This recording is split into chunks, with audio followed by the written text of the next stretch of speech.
Good morning. It's John Haller, and I'm going to hang on here for just a minute to let people join the stream. Um,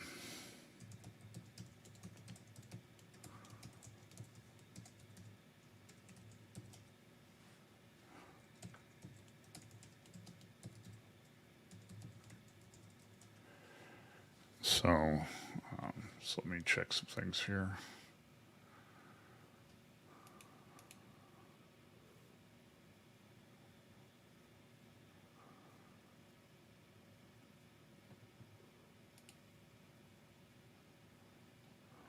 Okay.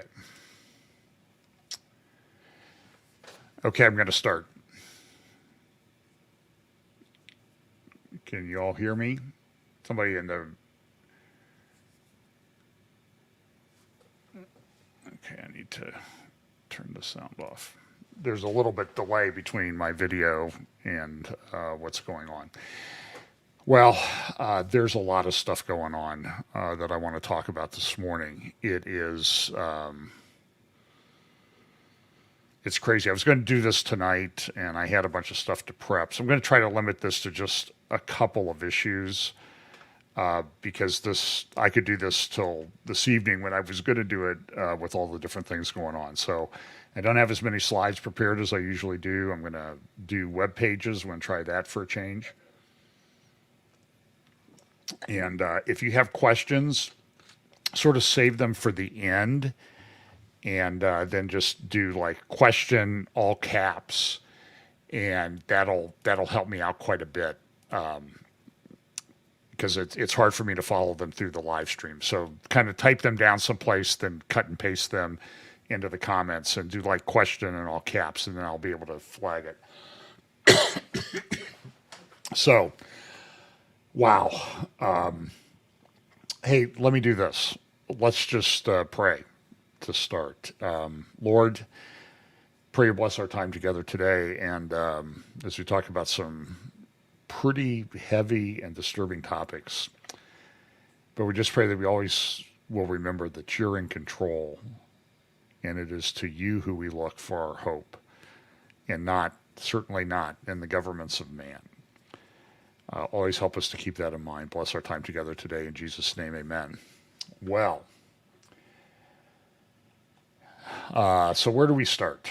I'm going to try to share screen and see if I can save some of my time here. Hang on one second. There, so hopefully that will be showing.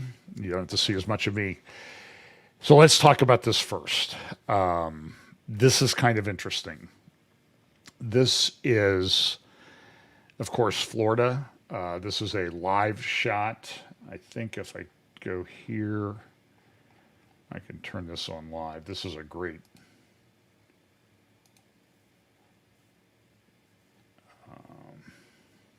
Well, not yet. Anyway, there we go. So you can see that this hurricane is approaching the coast of Florida. Pray for people in Florida. Let me zoom back out just a little bit, and you can kind of see that this storm is a very big storm. It's going to cover a large portion of Florida. I had some friends that lived in a client actually that lived in Port Charlotte, right on the harbor, back in 2004 when Charlie came through. And Charlie was a pretty bad hurricane, but it was a relatively small hurricane. But their house was 2,000 feet from the center of the eye of the hurricane. Now, they were on the west side of the hurricane, like this would be the west side, and so the higher, more damaging wind is going to be on the east side as a general rule, because as it approaches Florida as the coast, the east side is going to hit first. So they had hundreds of thousands of dollars to their home, damage to their home. They lost some boats. And I was down there about 5 weeks after the hurricane hit. And Charlie, I think, it was about a category 4. It pretty much destroyed a lot of buildings in Punta Gorda, which was on the east side of the hurricane. For example, if you see here, here is, so you see here, here's Port Charlotte, and Punta Gorda was here. And I'm only using this comparison. So I went down there about 5 weeks after to see my client. And I'm telling you that there were no signs on any buildings. They had pieces of plywood where they had sprayed Walmart in paint. The street signs were gone. As you came down the freeway on the east side of Interstate 75, all the trees were blown down from as you're going south on 75, from right to left. But on the other side of the storm, they were blown down the other way, and you could see where the hurricane path had actually gone. It was pretty interesting. But I would drive by these huge piles of debris, and there are mobile home parks down there, and you would see like a corner or two of a mobile home in this mobile home park that used to have like 100, 200, 250 homes. And the rest was just all gone. I mean, it was just completely gone. So this storm has the potential when it hits, it seems to be getting stronger, and it's right on the verge of being a Category 5, which is the highest category. So it's my clients have since moved from Port Charlotte, and they moved to Northport, and they live like right here, this is the projected line of the eye of the hurricane. So there's a lot of people. I mean, I have a lot of friends in Florida, and I was kind of joking with them yesterday, and I don't want to make too much light of it. This thing's going to go up. You see Daytona Beach, Orlando. Thing could go out to sea and then come back and hit again. Right now, the projected eye is it's going to hit back around Savannah, Georgia, Brunswick, Georgia, Jekyll Island, Cumberland Island. The problem with this storm is that there's going to be a 12-foot in this area from Fort Myers, Sanibel Island, Captiva, Cape Coral. Sanibel and Captiva are right in this area. This area all the way up to maybe Sarasota is going to have 8 to 12-foot storm surge. And that, by the way they measure that storm surge, is it's 8 to 12 feet on top of the highest tides. So if you go there and take the highest tide that they have, add 8 to 12 feet on top of that. And some of these barrier islands are barely higher than that. I saw somebody on Facebook that said they were in Mount Dora, Florida. And it's like, why would you even use the name Mount for anything in Florida? Because there aren't any. And the problem is the whole state's going to be affected by tropical storm or hurricane. And if you evacuate, where do you go? So pray for the people there. It's a serious situation. This storm, it was projected to make landfall about noon, but let's see where it is.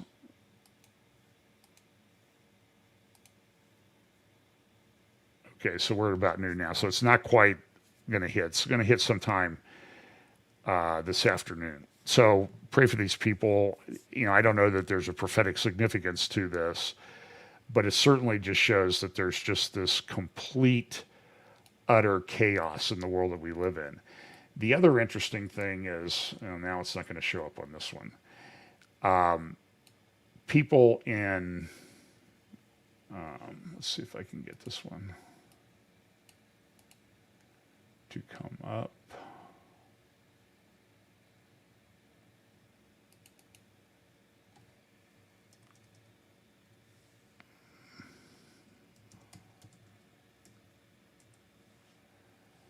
Last week they had a storm called Fiona. And this one's kind of interesting because this is sort of, this is what Bill Caney tracks a lot. So of course you can see, this is Ian, the current storm. And then this is Fiona that happened last week. It just devastated Puerto Rico. I think they're still largely without power in Puerto Rico. I heard today that the whole island of Cuba is out of power. I just saw a tweet or a message from one of my friends, a tweet that his lights just flickered, and he lives in Tarpon Springs, which is about 15 miles north of Tampa. But the interesting thing about this is that the storm, as you can see, it was sort of starting to head and turn out into the Atlantic, and this happens a lot. But Justin Trudeau tweeted that I support the two-state solution. I'm glad acting Prime Minister Lapid went to the UN and supported a two-state solution, and this thing went north. Now, if you go back to 2004, of course, there was Charlie, but there was one hurricane that came in from the east of Florida. I cannot remember the name of it. But if you track that storm, it kind of came this way, and it was starting to head out like towards Bermuda, and literally at the time George Bush was in at the UN talking about dividing the land, that hurricane turned and went back and hit Florida. Now, I don't think these things are coincidences. As they say, coincidence is not a Jewish word. But this is something that is you need to pay attention to when people call for the division of land of Israel. And we know that we don't know exactly what type of division it's talking about in Joel and Zechariah and that type of thing, where it says, I bring them down into the valley of Jehoshaphat and I will judge them, therefore they have divided my land. So we know that this brings the judgment of God, the division of the land. So this is something that we should be very concerned about. And if you want to find a good book on that, Bill Koenig has written extensively on that. He wrote a book with John McTernan. Can't remember the title of it. That was back in the early 2000s. And then he wrote a book while he was a correspondent at the White House called Eye to Eye, Facing the Consequences of Dividing Israel. And he's given it to everybody under the sun. So they know the potential consequences of dividing Israel. And you're going to see more and more of this. This is a characteristic of the end times. I mean, I'll give you the one of the best, well, the two examples. One example would be in 1991, George W. Bush, Bush 41, went to Madrid at the Madrid conference to talk about dividing the land. While he was at the conference, remember the movie The Perfect Storm? The largest cold water hurricane in history. Highest waves in the North Atlantic ever, 100-foot waves.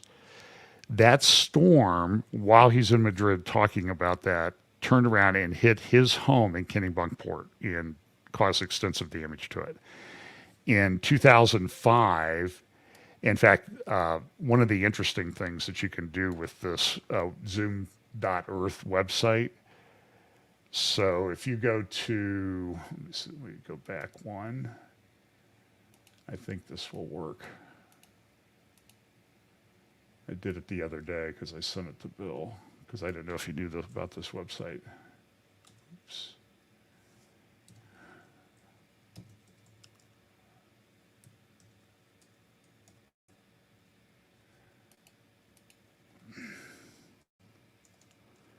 You know how they say never type when somebody's watching? Okay, so here's the example. This is Katrina, 2005, and that's the storm track. And does it show it up? Does it? It's on a live map. Anyway, if you track Katrina hit New Orleans, and it hit like within 48 hours of the United States really influencing Israel to withdraw from Gaza. I remember I had a conversation in an airport with an Orthodox Jew back in 2011, and we were talking about Katrina, and he was like, you evangelical Christians, you need to tell people about the consequences of dividing Israel and making us give up our land. It was a very powerful conversation. I'll never forget it. We talked for about 4 hours while our flight was delayed to New York. So that's the one thing that's going on. Probably the biggest thing that's happening right now, let me see if I can pull these up.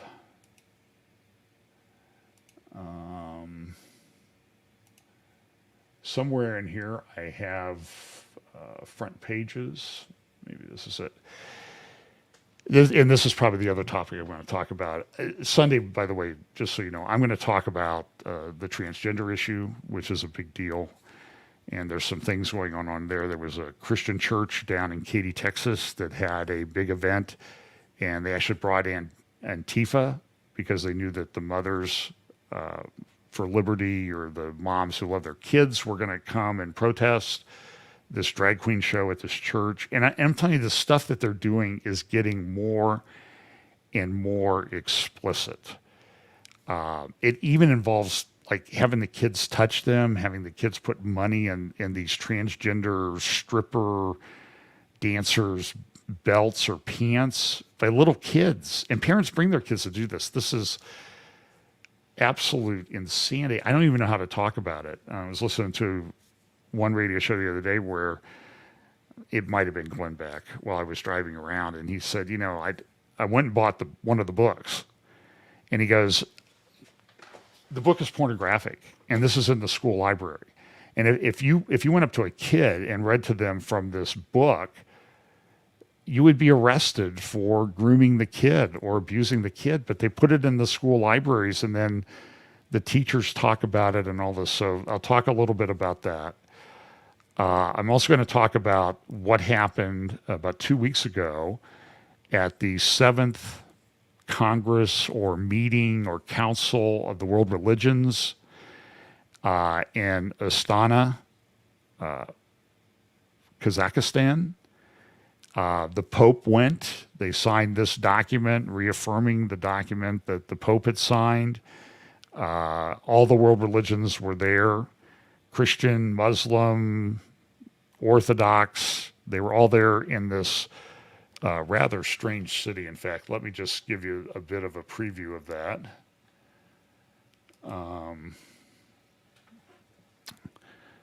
So this is Astana. Here is some.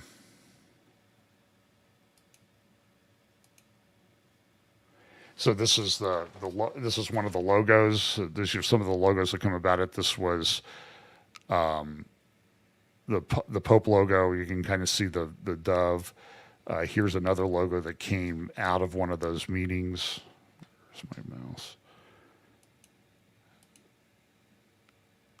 You see all the multiple colors and everything. When the Pope went to the United Arab Emirates in 2019 to sign that human fraternity document with the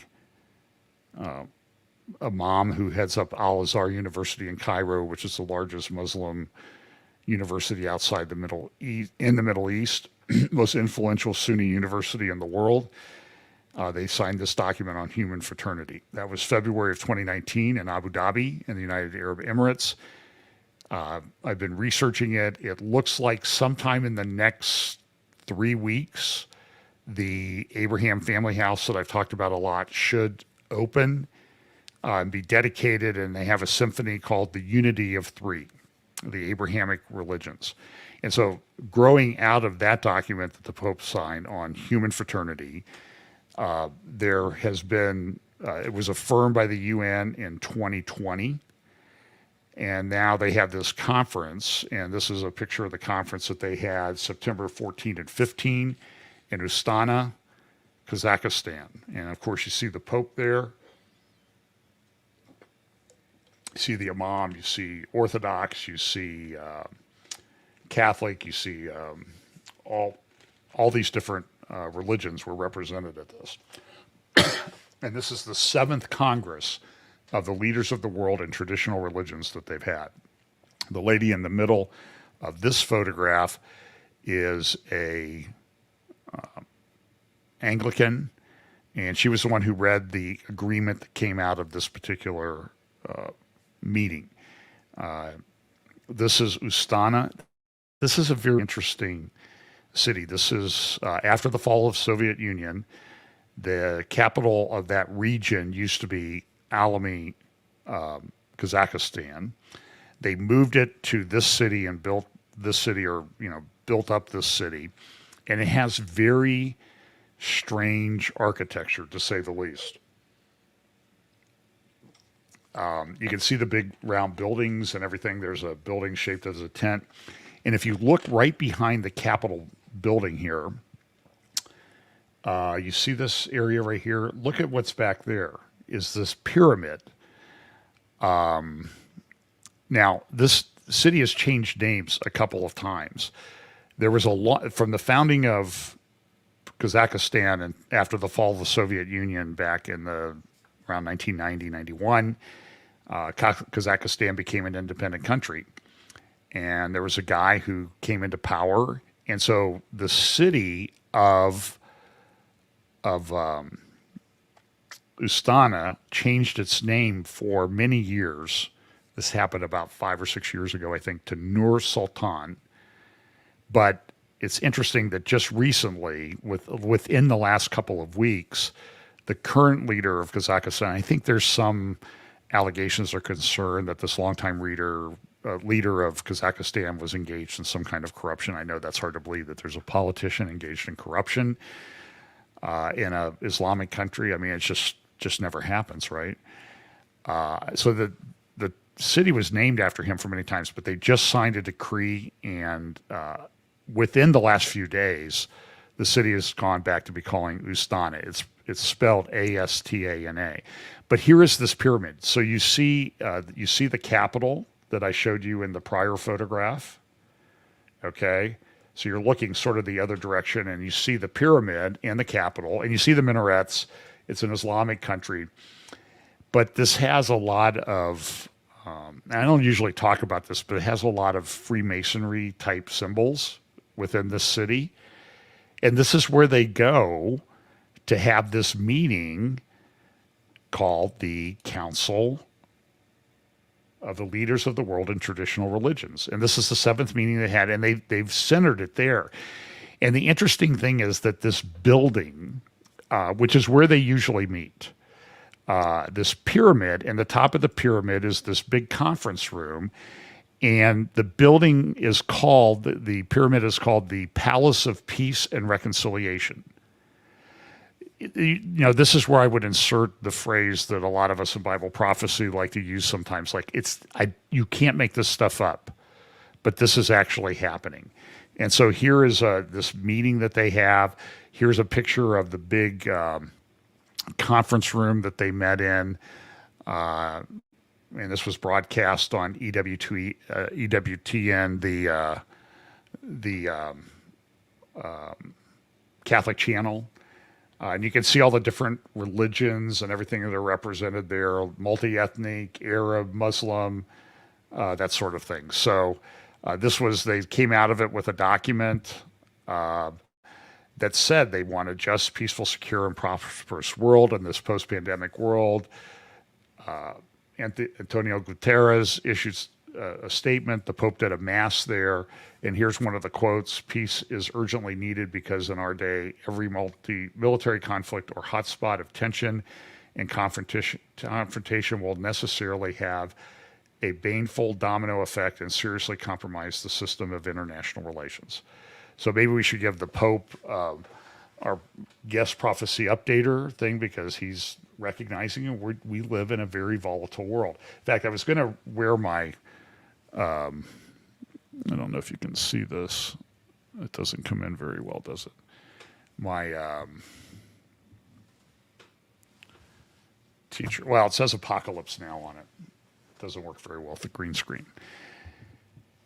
So the Pope gave a talk, warned against the perversion of religion by power and corruption, said that authentic religiosity is a necessary building block. But they talked about all these religions need to come together. So I'm going to talk a little bit more about it on Sunday and show you some other things about it. But for now, the issue that I want to focus on is this gas leak in the Baltic Sea. So let me get out of my presentation and get back over to my web pages that I've kind of set up to talk about this, because this is a very big deal. So this is a paper this morning from Frankfurt, Germany, talking about this gas leak. The pipelines, Nord Stream 1 and Nord Stream 2, have been damaged. This is a very big deal. Now, And I'm going to kind of bounce around a little bit on this because I do think this has some prophetic significance. One of the questions, which I'll address in a moment, is who did it? Who had the interest to do this? Now, look, I watched Tucker Carlson last night, and he was saying, well, it must be the U.S. And I'm going to be honest with you, I don't know that. I'm getting emails from people saying it was Russia, it was the U.S., it was somebody else, it was Ukraine, that type of thing. In the heightened tension of the world, I was a bit upset with Tucker last night for, I think, moving us closer to the brink of nuclear war. I do not know how to say this any other way. This is a very serious situation. So this is where it occurred, Nord Stream 1 and 2. This is, for example, this is some of the photographs. This is in the Daily Mail. It was in the Baltic Sea. The conclusion of a lot of press in the West is that this was done by the U.S.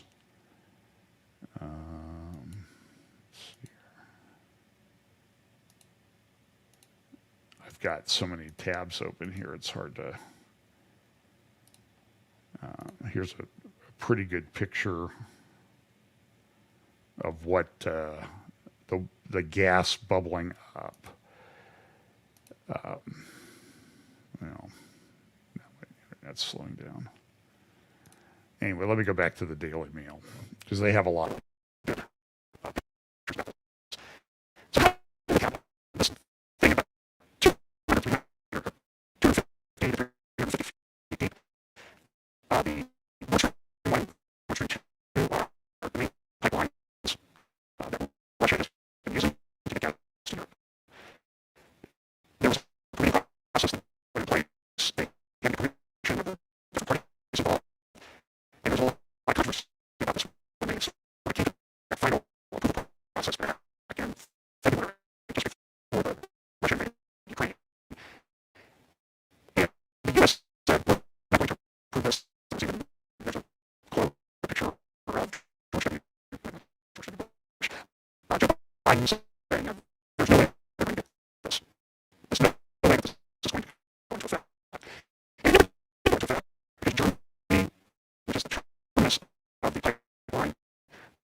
The pipelines from Ukraine, some of them have been damaged during the war. That's not really a reliable source. And so here is the pipeline. So let me just go through these pictures. This is the gas bubbling up that you see in the Baltic Sea. You see Nord Stream 1 and Nord Stream 2. This shows you that Daily Mail does a phenomenal job on graphics. I got to give them credit that they were able to get all this stuff put together in, overnight to put it in the paper today. So the pipelines are 40 feet long. They're about, 1.6 inches, so about 1 2/3 inches thick.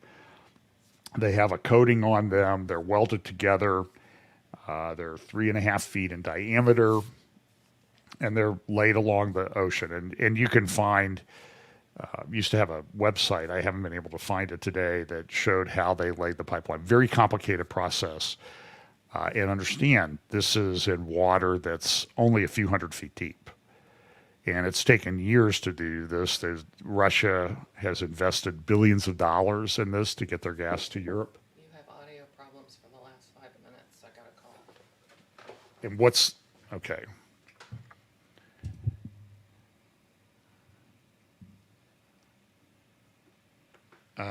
Okay, hang on a second, folks. Can you hear my audio?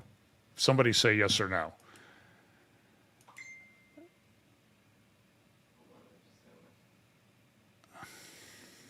sounded like Garbled? Hang on a second.